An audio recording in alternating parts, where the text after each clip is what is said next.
The horror genre is rarely something that resonates with me. I never found the stories engaging or the jump scares frightening. It's a challenge to feel surprised, especially with how big horror is in the gaming landscape. Yet one title took the medium in a darker direction, a more unsettling direction, and that was the PlayStation 1 classic, Silent Hill. Not by launching me out of my chair, but by getting under my skin, making me uncomfortable.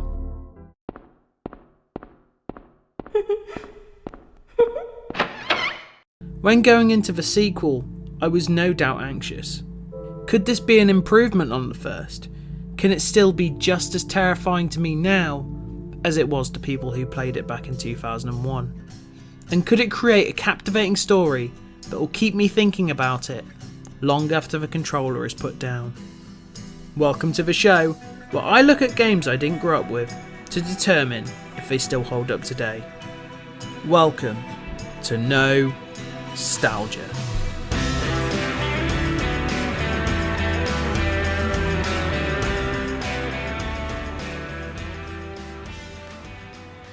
Silent Hill 1 has you crashing your car, running through the fog desperately looking for your daughter.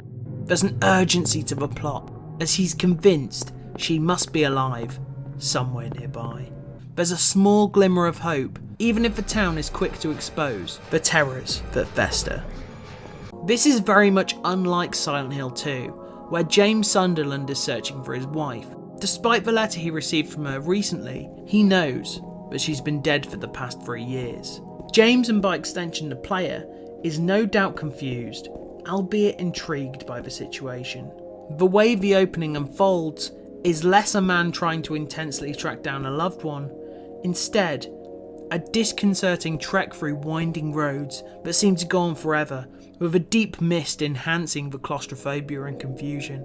The loud sounds of James's feet, accompanied by the droning winds, creates an atmosphere of isolation, with the occasional sound of metal clanging adding to the feeling that something is beyond the thick fog, watching. Whether these horrors materialise is almost irrelevant, as the sound designer expertly plants those seeds of doubt in your mind.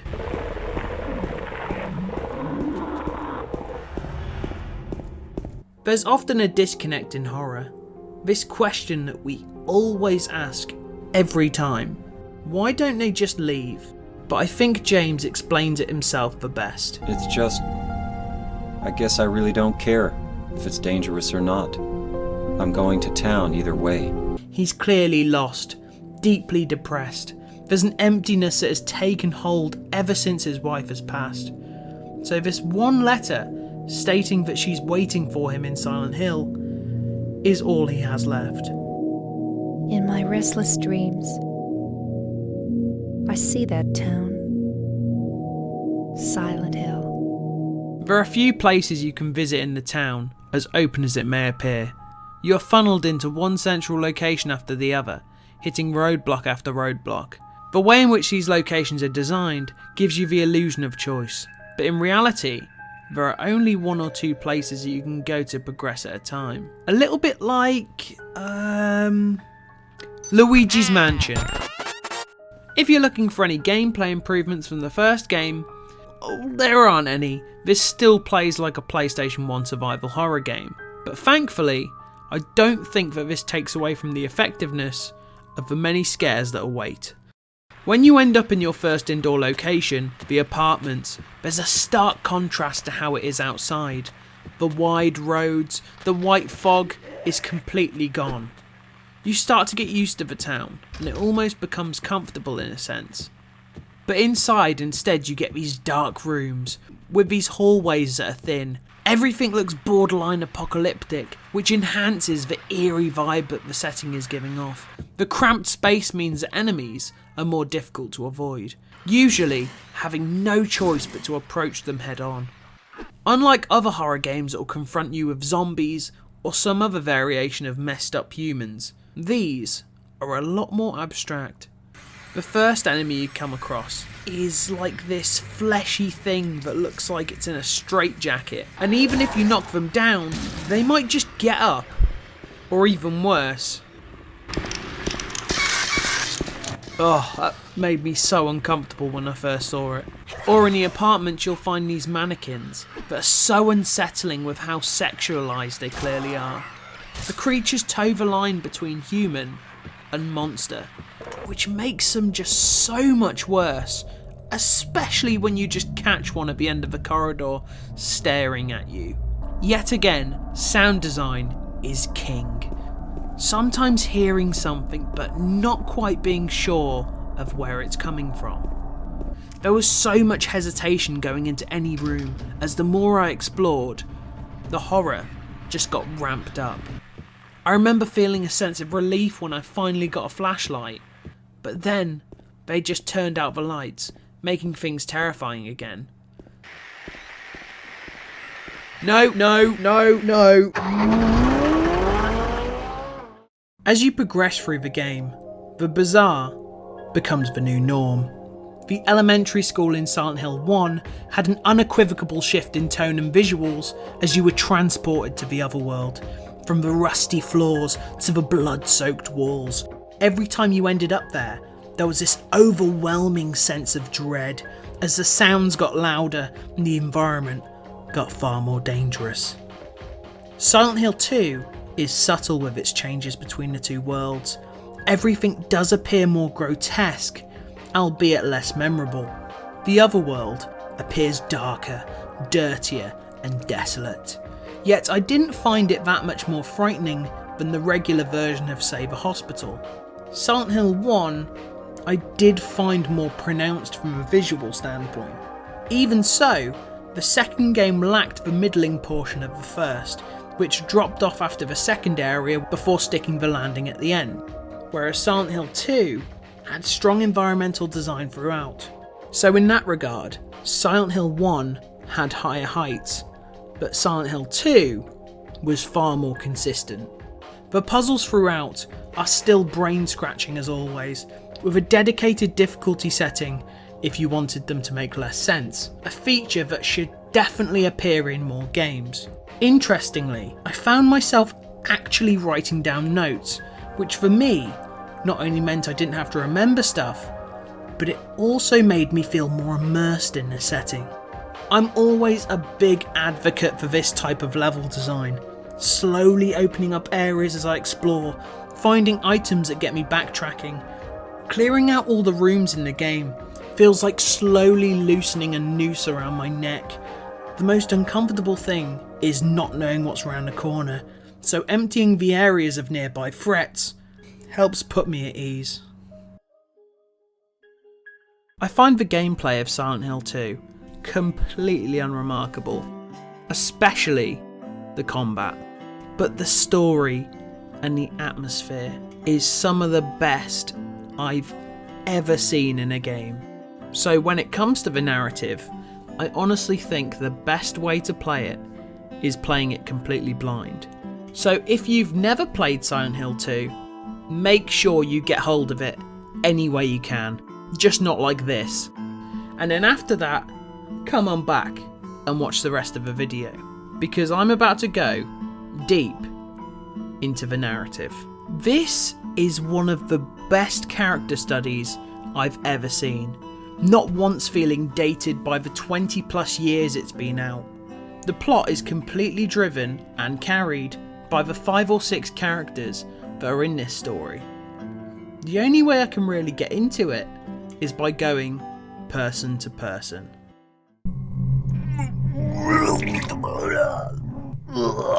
Eddie is a character that you encounter in the least appealing way possible. Who's that dead guy in the kitchen? I didn't do it. I swear I didn't kill anybody. He's immediately untrustworthy. He seems to have no regard for anyone else, even when a little girl is running out into the dangerous streets of Silent Hill. This town is full of monsters. How can you sit there and eat pizza? The town's horrors affect everyone, but it's interesting how it affects our titular characters.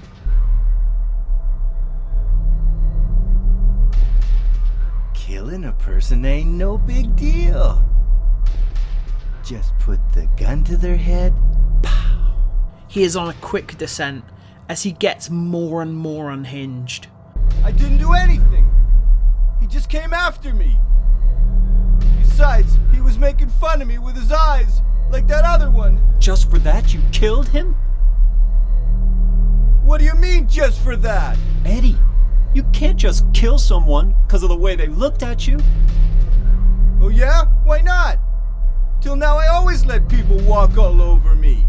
Eddie comes across as fat, disgusting, lazy, cowardly, all traits to be criticised, and it appears that he's a little bit sick of the criticism.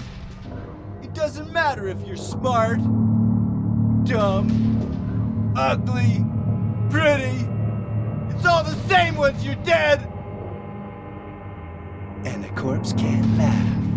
Silent Hill is a magnet for broken individuals, and as for Eddie, the life of bullying finally broke him.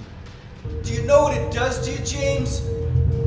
When you're hated, picked on, spit on, just because of the way you look, after you've been laughed at your whole friggin' life.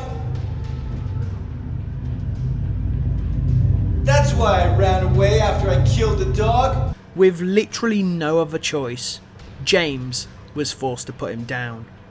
Even though Eddie is now a murderer and clearly lost it, it's hard not to sympathise with him, at least a little bit. We all deal with trauma in different ways, and it seems for Eddie, his weak and cowardly persona led him to embrace the darkness, not learning from any of his mistakes or taking responsibility. The first character that James encounters is Angela. She seems extremely socially awkward and pale-skinned, vacant in expression. The cadence in her voice is somber and slow. I'm looking for my mama. I mean my mother. It's been so long since I've seen her. In the apartment, she can be found lying on the floor, playing with a knife. Unlike Eddie, who blames others for his issues, Angela just blames herself. She always seems to be apologising for everything, almost like she's scared to speak out of turn. The way she carries herself and the way she talks, it's made very clear that the knife isn't for the monsters. Will you hold it for me? Sure. No problem. If I kept it, I'm not sure what I might do.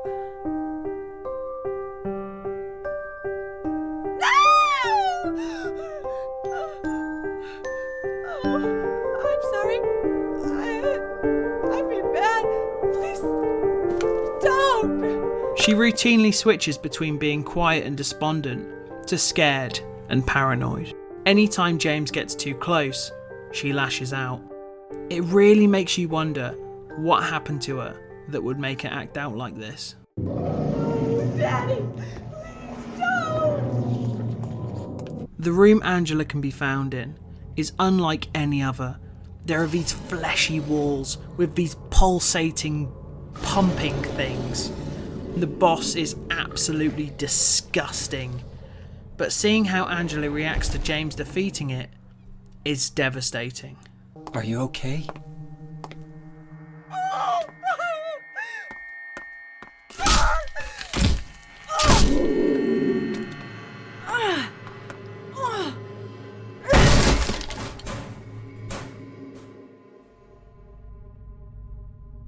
If it wasn't clear, Angela seems to be the victim of abuse from her father and her brother, both of a violent and sexual nature.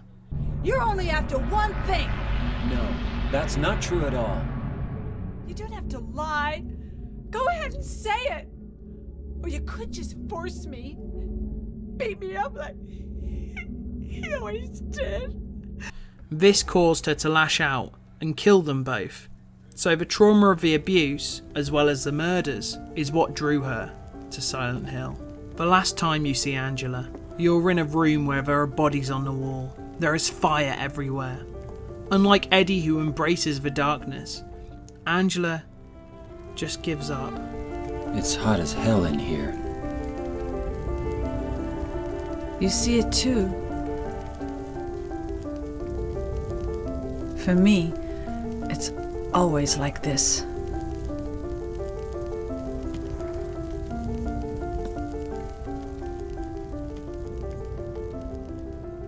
You just have to watch as she walks into the fire, embracing her death.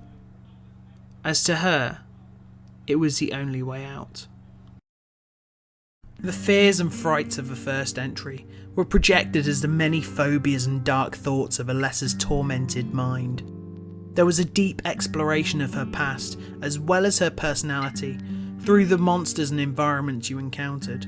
Harry Mason was just unfortunate to end up in the town. But once the day was saved, Alessa's tormented soul was put to rest. With the supernatural tourist trap now showing the agony and suffering of whoever decides to visit, it's made clear that everyone sees the town differently. Many damaged or dangerous people end up there, having to tackle their inner demons. But to an innocent child, there would be no horrors at all. There are all sorts of strange things around here. I can't believe you haven't even gotten a scratch on you. Why should I? James, like Harry, is perceived to be yet another everyman, having to save the day, except a lot of the goings-on put James's innocence into question. There is one character that really puts James' psyche to the test, who might just be the best voiced and best written character in the game. Mary?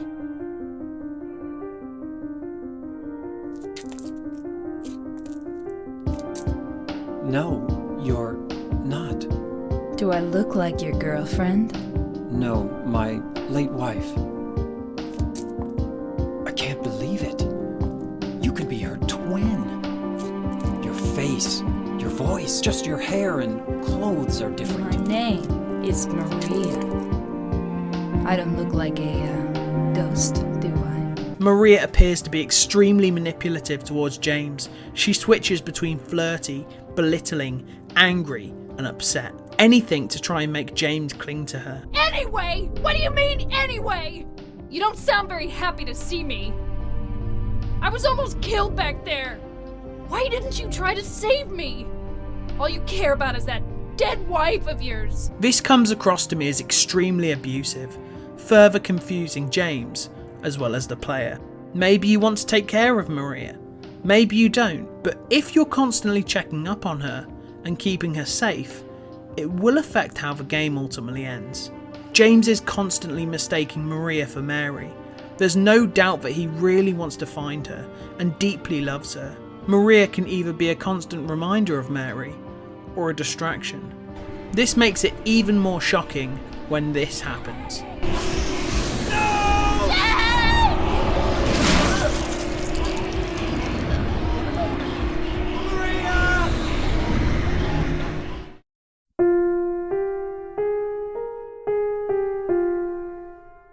The accompanying music track is beautiful.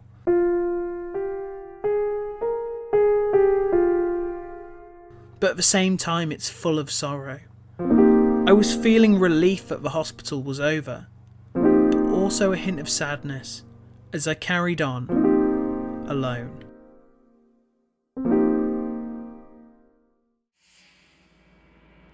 You're alive! Maria! I thought that thing killed you! Are you hurt bad? Not at all, silly. This scene completely messed with me. Not comforted by seeing her, just completely confused. James, honey, did something happen to you? After we got separated in that long hallway? It gets harder and harder to tell the difference between Maria Are you and Mary. confusing me with someone else?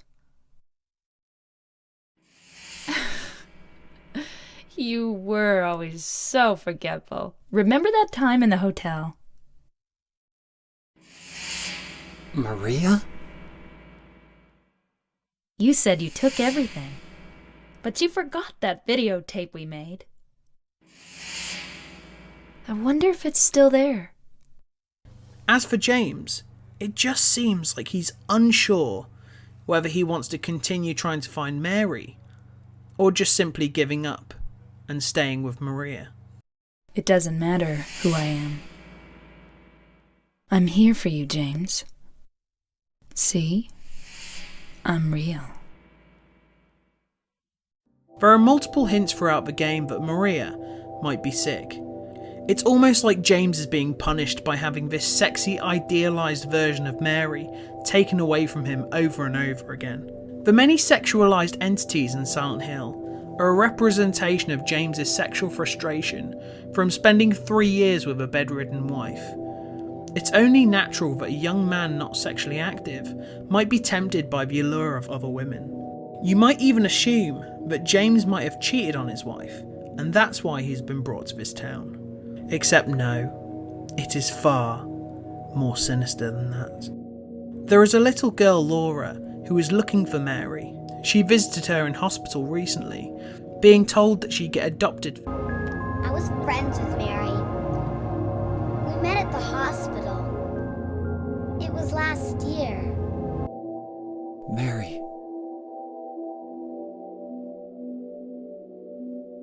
Did you really die 3 years ago? In the hotel, the special place that James has been searching for, it is all revealed. Mary was sick, but it wasn't the illness that killed her, and it wasn't 3 years ago. Please promise you'll take me again, James.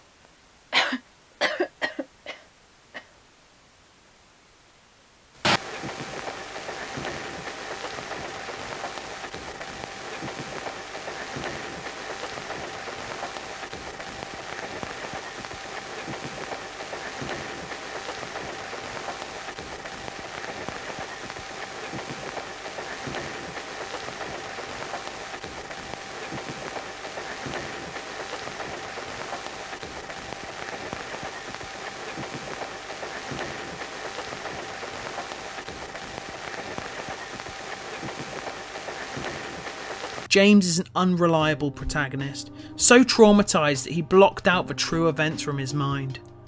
James killed Mary. The juxtaposition between the sweet video with Mary and the footage of James strangling his wife is truly disturbing. It's a twist that I in no way saw coming that will be hard to forget. The reason this works is that it completely recontextualises all you've seen at this point. Exploring the story as a character just to discover that he's one of the biggest monsters in the town allowed me to feel connected with James. An outsider looking in might think that he deserves all the hardship and pain that he gets, yet when you play as James, experience what he experiences, it's hard not to feel bad for the guy. What do you want, James? I brought you some flowers. Flowers? I don't want any damn flowers. Just go home already. Mary, what are you saying? Look! I'm disgusting. I don't deserve flowers. Between the disease and the drugs, I look like a monster. Well, what are you looking at? Get the hell out of here! Leave me alone already! I'm no use to anyone. I'll be dead soon anyway. Maybe today, maybe tomorrow. It'd be easier if they'd just kill me. This is an extremely broken man, ruined by what he's carried out. So now, he is forced to confront his demons in this standout scene.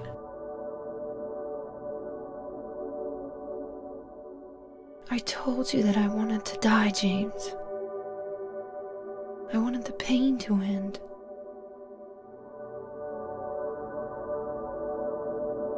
That's why I did it, honey. I just couldn't watch you suffer. No. That's not true. You also said you didn't want to die. The truth is, I hated you. I wanted you out of the way. I wanted my life back. James, if that were true, then why do you look so sad? This is him taking full responsibility for his actions. Mary is obviously not really alive in this scene, but the words she says to him gives him the closure he needs. Please do something for me.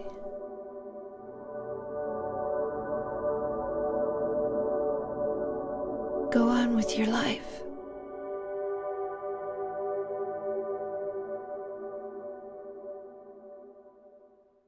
Every scene in this game feels beautifully crafted. These don't feel like one-dimensional archetypes, but complex humans. So much nuance to the writing and the voice acting. A character like Angela is only in 4 scenes, yet so much can be deduced from her limited screen time. It's a short game, yet every time the characters were together, I was engaged. It's just a shame that such a beautiful scene with Mary followed a pretty tedious boss fight. There are several boss fights in this game, but in reality, there's only really one. It's called Sit in the Corner Until the Thing Dies or Gives Up. They are so thematically rich, yet the fights themselves are somehow even worse than the ones that are in the first game. All the enemies are amazingly designed from a visual standpoint, yet there is just such an overwhelming lack of variety. I almost think that the final boss could have been completely removed.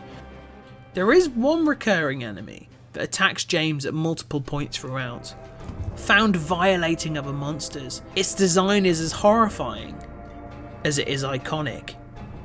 Though James can't do any damage, it's his willingness to fight that keeps them at bay. I was weak. That's why I needed you. Needed someone to punish me for my sins. But that's all over now. I know the truth. Now it's time to end this. James's mental state is at the core of the narrative, but how strong his resolve is affects the outcome of how the game ends. There are many factors that affect the ending you'll receive, none of which are obvious at all. Suicide is a thematic through line throughout, Angela clearly showing a lot of suicidal tendencies, before, unfortunately, carrying it out. Now, would that be something that James would do? Well, that really does depend. Are you healing often? Are you being reckless? Because being reckless doesn't seem like something someone would do if they care about whether they live or not. Are you reading suicidal notes? Are you staring at the knife that you took off Angela? All of these subtle choices will push you towards one of the endings, without you even knowing. James accepts his blame, with Mary's last words not indicating that he should carry on. You killed me, and you're suffering for it. It's enough, James. Like Angela, he's given up. Now I understand the real reason I came to this town. I wonder, what was I afraid of? Without you, Mary, I've got nothing.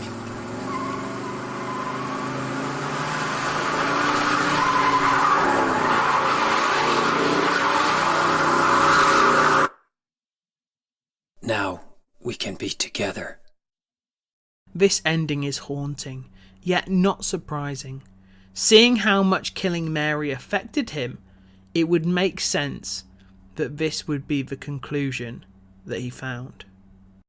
If you show a lack of interest in Mary by ignoring her dialogue, instead focusing all your time and energy on keeping Maria alive, checking up on her, and generally being quite clingy, this will result in James rejecting Mary and deciding to carry on a life with Maria. This may sound sweet, but the way James talks seems obsessive, a little psychotic, and completely dismissive of Mary. What about Mary? It's okay. I have you. It's made clear by this, and this that Maria isn't exactly real. This ending mirrors Eddie's fate in a way, not learning anything, but instead taking the darker route. The unsettling delivery of this line makes it clear that he's just going to do the same thing all over again. You'd better do something about that cough. The final of the main 3 endings is achieved by not obsessing over Maria, not wallowing in suicidal messages around you, and generally looking after yourself, making sure your health is full as often as possible. This results in James leaving Silent Hill, taking Laura with him to raise, and hopefully putting this whole thing behind him. It's really clever how all these endings are triggered. It's yet another way in which you're placed in the shoes of James. Whichever ending you get ends with this letter from Mary, which is beautifully read by the voice actress. I can't tell you to remember me, but I can't bear for you to forget me. These last few years since I became ill, I am so sorry for what I did to you, did to us. You've given me so much, and I haven't been able to return a single thing. It's difficult not to get choked up, especially if, like me, you're in a long-term relationship. James, you made me happy. Silent Hill 2 hasn't aged well in terms of combat, yet as an overall experience, it's phenomenal. It's fearless in its exploration of such taboo topics. Such care has gone into the writing with nothing feeling heavy-handed. This isn't just a great story, it's elevated by the impeccable attention to detail, taking you through these horrific locations that feel lived in. The town itself is almost its own character. The surreal sound design draws out the fear as one of the most uncomfortable games to get through. When the music isn't eerie and ambient, it's melancholic, melodic, and mesmerising. It brings out the emotion, affecting me more than I thought it would. This game is such a rabbit hole to fall down, with so much ambiguity to the workings of the town, so much room for theory crafting and analysis. It's an approach that I love. Not every single detail needs to be spelled out, and this has no doubt added to the longevity of the game. It's still considered one of the best horror games ever made. Personally, I would say that Silent Hill 2 is one of the best experiences I've had. It's not something I'll find myself replaying often, however, I will be replaying it often in my mind, as this is not an experience I'll forget. If you've not played Silent Hill 2, do yourself a service, track down a PlayStation 2 or original Xbox copy. Or if you really want to, the best version is probably the PC port. This is not something that you want to miss. So you play some Silent Hill 2, and as for me, I'm gonna go and keep searching for the gold in the old. Thank you all so much for taking the time to watch. I do really appreciate it. I am often a lot more jokey in my videos, but it seemed a little bit inappropriate due to the subject matter. If you think I've earned it, do please subscribe and let me know if there are any horror games that you think are worth covering. I do cover pretty much anything that's retro. Thank you again, and I'll see you next time.